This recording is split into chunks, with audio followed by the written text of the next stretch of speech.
Today I'm going to tell you how I made this design. We'll be going through a breakdown and then a complete tutorial of this design. So let's start with the intro.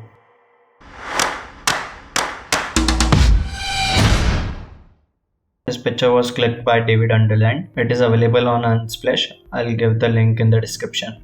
Let's start with the breakdown of the design. We started with a solid layer, added some texture, brought the subject, removed the background and added some paper texture. Now we created an ellipse with green texture at the background, added some text, added an overall wall texture, and finally to convert this image from this to this, we did some adjustments. To see what the adjustments are, watch this video till the end. Now let's start with the tutorial.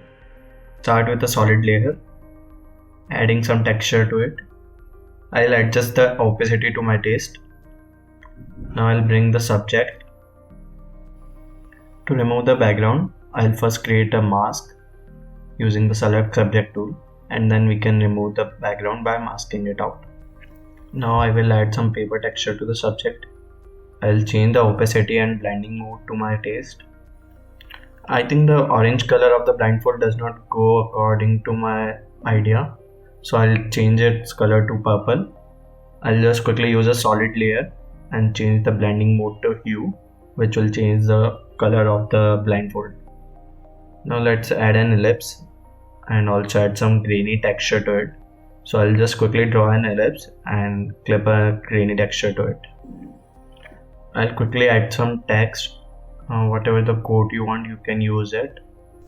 I'll just add one more texture on it. I'll change the blending mode and opacity. Now the main thing to give the final look to this design.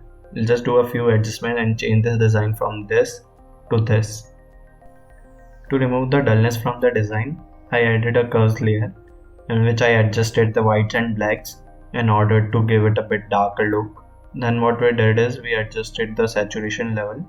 So quickly add a hue saturation layer, in which I'll just increase the saturation by a bit. Don't ever increase the saturation by too much. That's the beginner mistake that most of the beginners do. What it does is it completely destroys the design. So we'll try to keep it to our taste. I'll just increase the saturation a bit and then we can go for lightness. I'll just decrease it a bit to get more of that dark look.